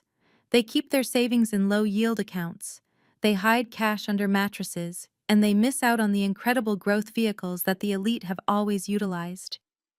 I made it my personal mission to step in and teach this community how to truly multiply their assets. I brought Wall Street to your front doors because I believe everyone deserves a seat at the table if they are just willing to trust the right expert."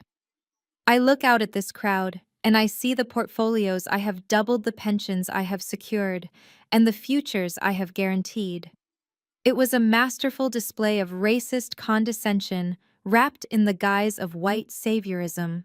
He was insulting their intelligence, calling them financially illiterate, while actively running a predatory Ponzi scheme designed to drain their pensions. And the most sickening part was watching Deacon Wright and Widow Carmichael nodding along in the audience, completely mesmerized by his smooth-talking garbage. They were clapping for the man who was currently holding their stolen life savings in a Cayman Islands trust account. I looked at my phone screen hidden in the palm of my hand. A single text message glowed in the dark. Agent Mitchell had sent one word: "Ready." I did not wait for Preston to finish his self-congratulatory monologue. I did not wait for the applause to reach its peak. I stepped away from the column of white roses and began walking directly down the center aisle of the event space. The crowd naturally parted as I moved the bold crimson silk of my suit, commanding immediate attention. I kept my eyes locked entirely on Preston. I did not look at Gabby or my mother. I walked with the steady, predatory rhythm of a forensic auditor who had finally finished her calculations. My heels clicked softly against the marble floor, marking the final seconds of his fraudulent empire. Preston saw me approaching the stage. His arrogant smile faltered for a fraction of a second.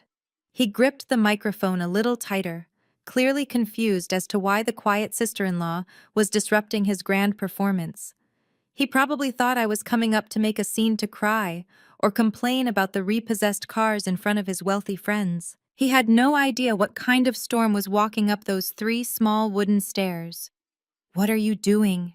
Preston hissed under his breath, leaning away from the microphone as I stepped onto the platform. "Get off the stage, Valerie. This is not your moment." I did not yell. I did not throw a tantrum. I simply reached out my hand and smoothly took the microphone directly from his fingers. He was so stunned by my absolute calm demeanor that he let go without a fight. He stood there, his mouth slightly open, staring at me in total shock as I turned to face the room. The 200 guests fell completely silent. The clinking of champagne glasses stopped. The soft murmurs of conversation died away. My mother was staring at me from the front row, her eyes wide with mounting horror. Gabby looked like she was about to faint, clutching her fake diamonds.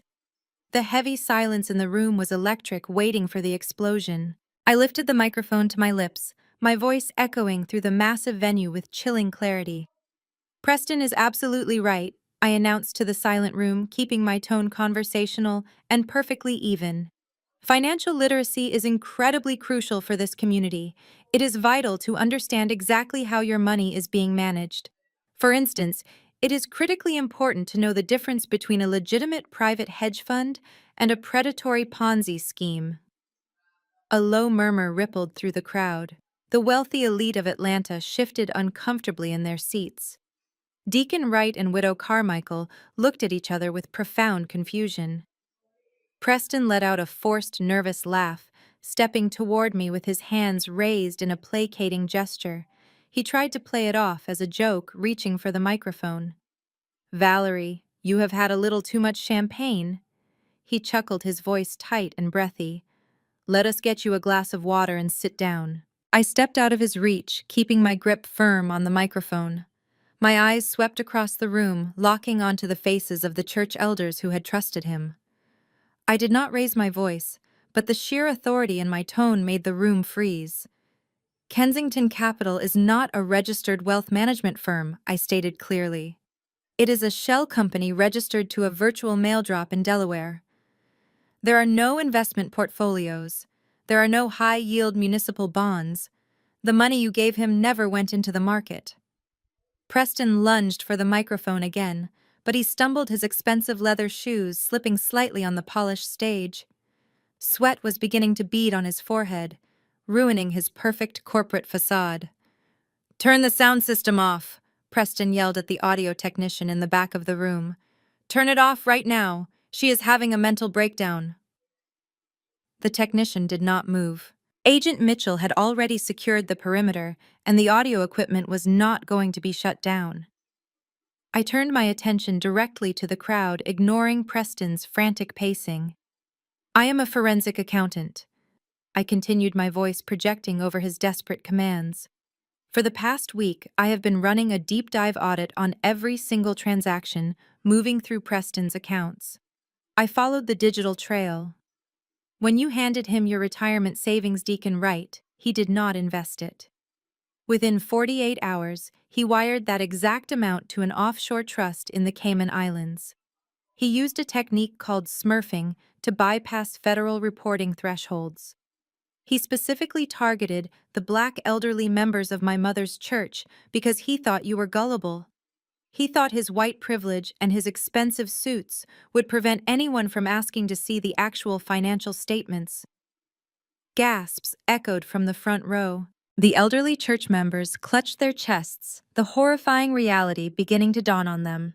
Preston was sweating profusely now, the color draining entirely from his face. He looked like a cornered animal, his eyes darting toward the exit doors at the back of the venue. I turned my gaze to my sister. Gabby was standing frozen near the front row, her champagne glass trembling in her manicured hand. She looked at her husband seeking reassurance, but Preston would not meet her eyes. "Let us talk about this beautiful boutique, Gabby," I said, gesturing to the lavish floral arrangements and the expensive designer handbags lining the walls. "You have spent the last 5 years bragging about your incredible business acumen. You told everyone here tonight that you built a fashion empire." Gabby opened her mouth, but no sound came out. The fake diamonds at her throat seemed to lose their sparkle. "Your boutique is currently operating on a $200,000 deficit." I announced, the numbers rolling off my tongue with mathematical precision. "You have not turned a profit in over 3 years. The lease on this building, the imported silk gowns, the valet, parking outside, all of it was paid for with stolen money. Preston took the pensions of our mother's church community and used them to pay off your commercial rent so you could keep playing dress-up. This entire anniversary gala was funded by a fraudulent wire transfer made just 48 hours ago." The room erupted into absolute chaos. People began shouting, asking questions, demanding answers. Wealthy socialites began backing away from Gabby as if her proximity might infect them with bankruptcy. Gabby finally snapped out of her paralyzed state. She let out an ear-piercing scream that tore through the ambient noise. "Shut up, Valerie!" Gabby shrieked, her face contorting with rage and humiliation. "You are lying! You are just a jealous, pathetic liar! Get off the stage right now!" My mother pushed her way to the front of the crowd, her silver dress shimmering as she pointed a shaking finger at me. "You have lost your mind!" Yvonne yelled, her voice cracking with fury. "You are insane! You could never handle the fact that Gabby got a rich husband and a beautiful life while you got nothing. You are doing this out of pure spite to ruin my family. Somebody call security and drag this crazy woman out of here." They were completely unhinged, clinging desperately to the illusion that was rapidly burning to the ground around them. They could not accept that the ugly duckling of the family, the boring bookkeeper, had outsmarted their golden boy. Preston made one final aggressive lunge toward me, his hands grasping for the microphone, his face twisted into an ugly snarl. "Give it to me, you stupid!" he started to say, but he froze dead in his tracks. I had reached into the inner pocket of my crimson blazer. I pulled out a folded piece of paper and held it up high for everyone to see.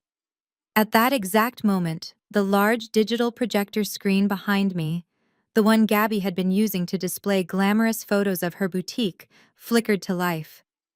I had synced my phone to the display system before walking down the aisle.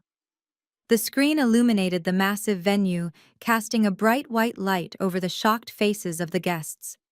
Projected on the wall in massive, undeniable high-definition resolution was a scanned copy of a certified cashier's check. The amount, $50,000, was written in bold black ink. The memo line clearly read, "Settlement." The signature at the bottom belonged to Preston Kensington. The visual evidence was absolute. There was no denying the numbers displayed on the glowing screen. The shouting in the room instantly died down. Every single eye was glued to the projector screen. My mother stared at the image, her mouth hanging open. Gabby looked back and forth between the screen and her husband, her manufactured reality finally cracking beyond repair.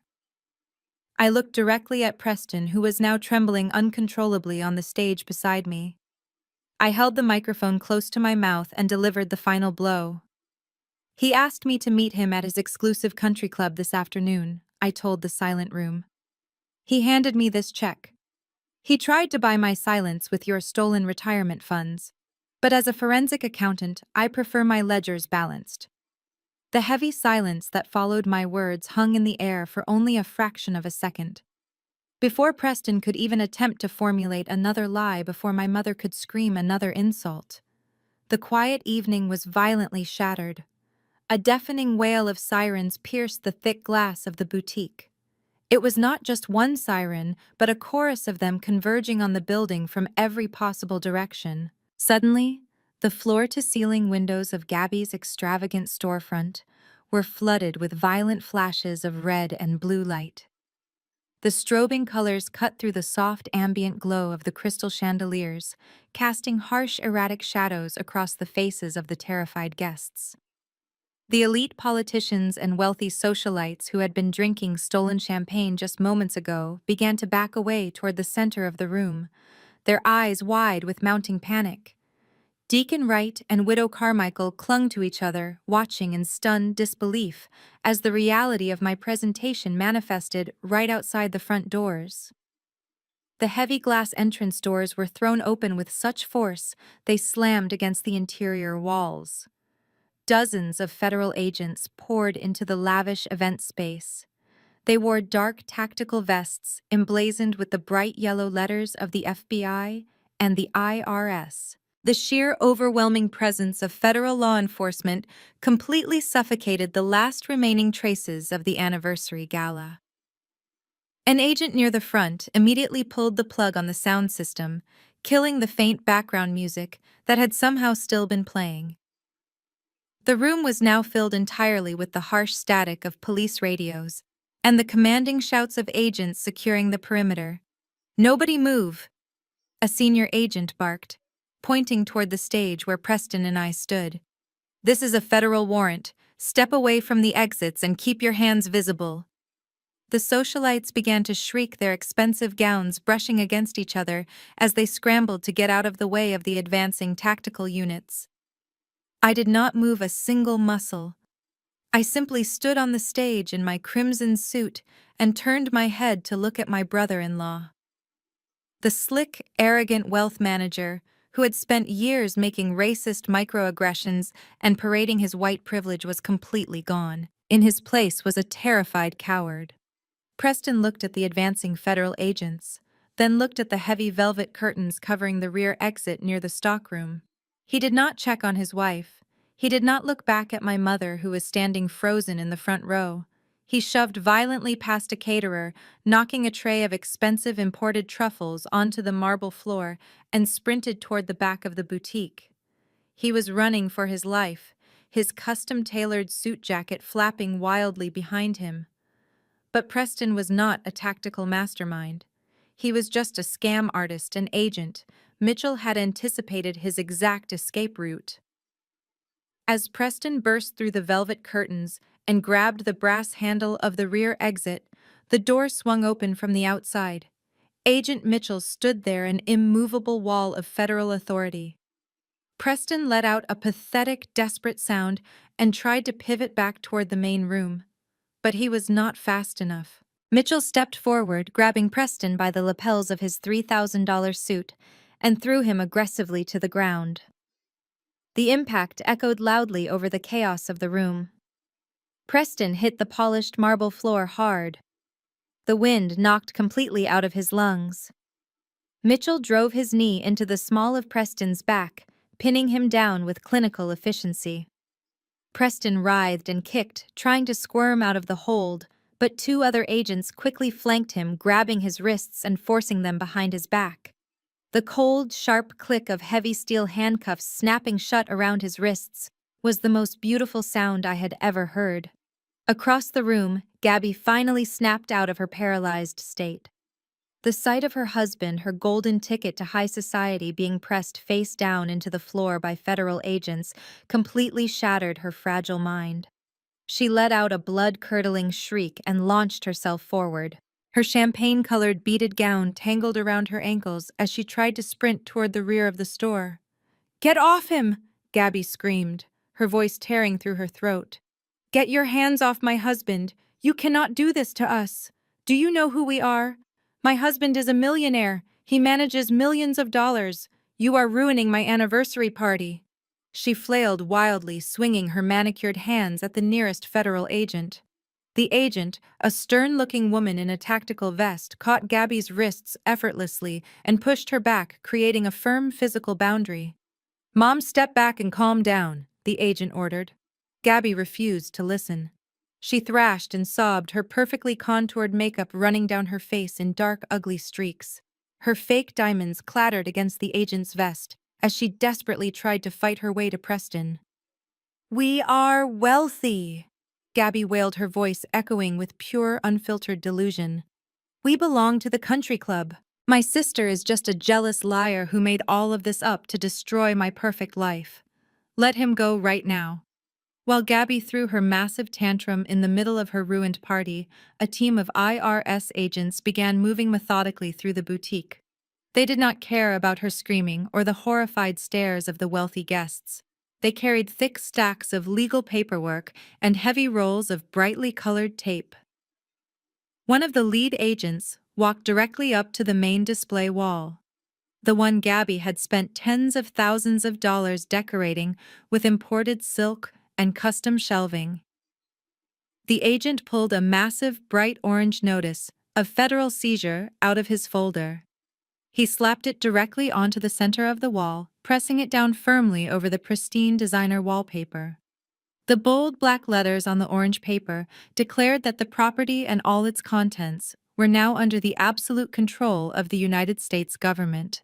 Other agents began moving through the racks of expensive clothing, placing similar seizure stickers on the glass display cases containing the designer handbags and the imported shoes. The party had completely devolved into a chaotic crime scene. Flashlights swept across the dark corners of the room, inspecting the inventory that had been purchased with the stolen blood and sweat of my community.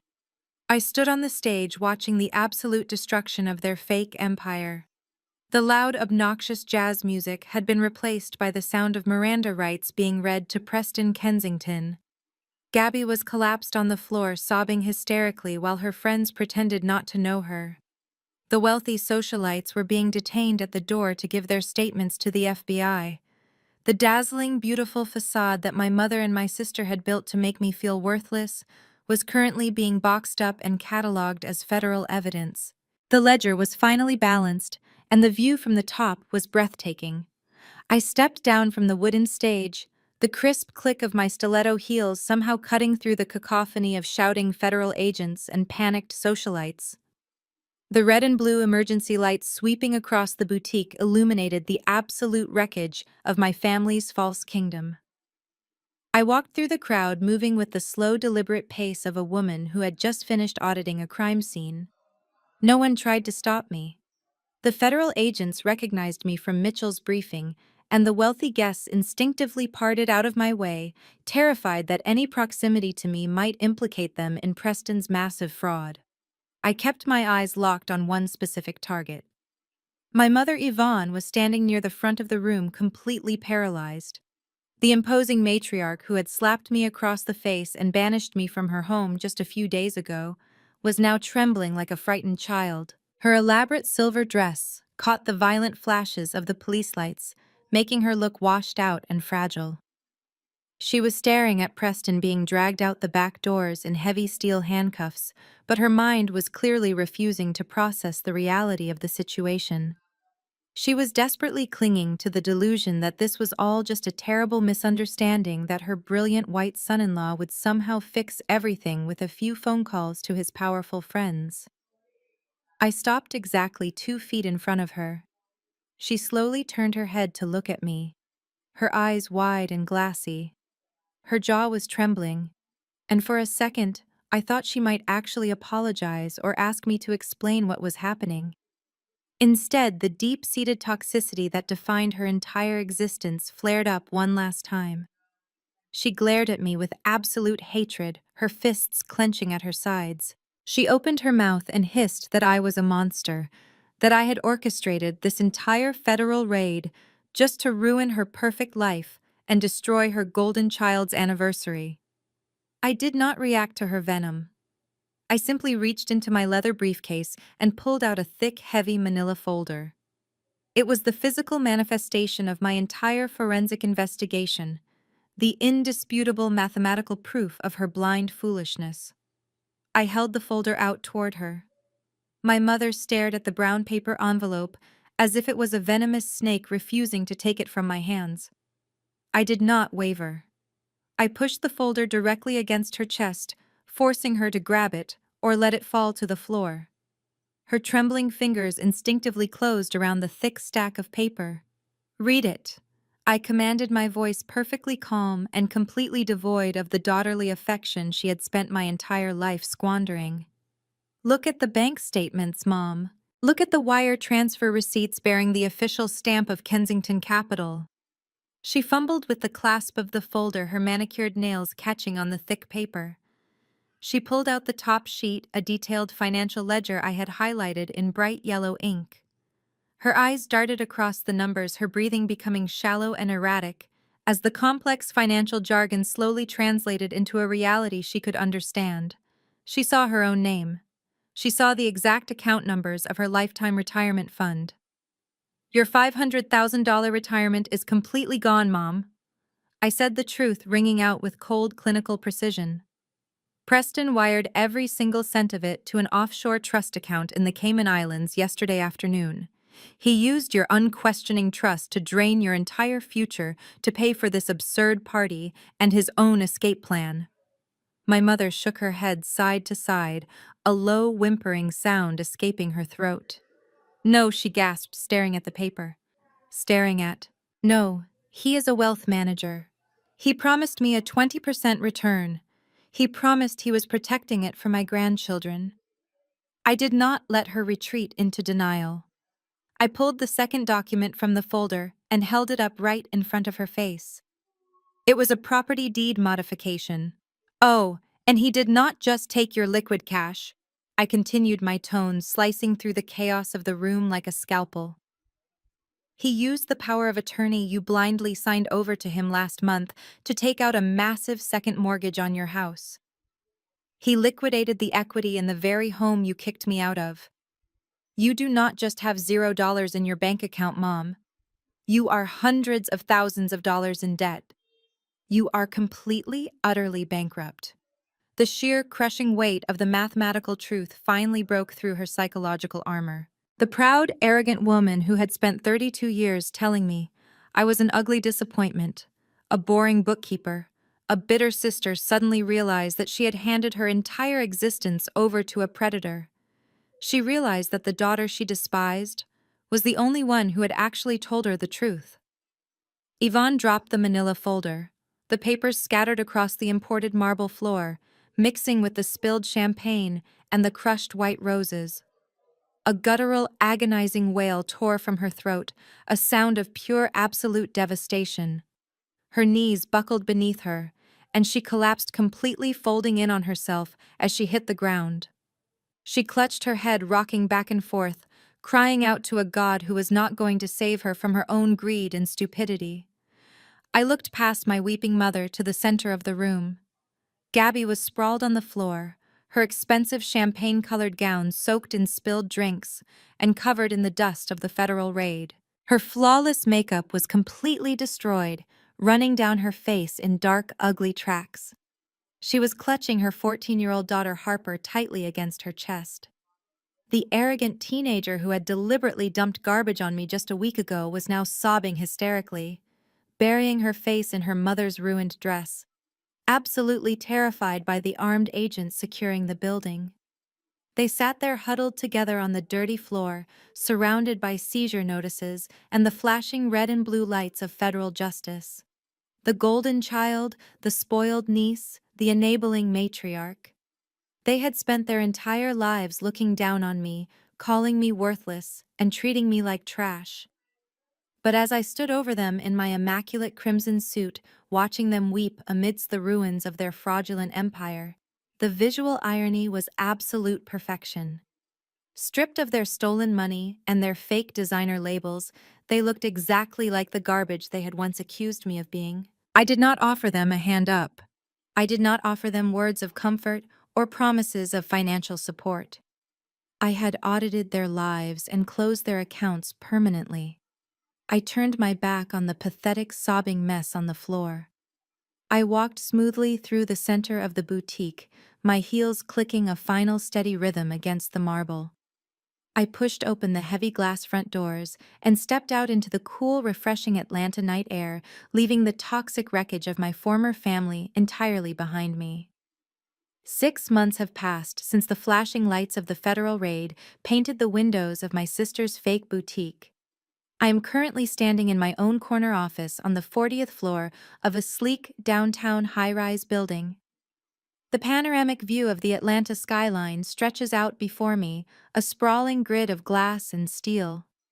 I am no longer just a senior auditor working for someone else. I am the founder and chief executive officer of Washington Forensic Advisory, a firm specializing in high-level corporate fraud and asset recovery. My client list includes federal agencies and Fortune 500 companies. The name on the glass door belongs entirely to me. A flat-screen television mounted on the far wall of my office is playing the local afternoon news on mute. The closed captions scroll across the bottom of the screen, reporting on the final sentencing hearing for the Kensington capital fraud case.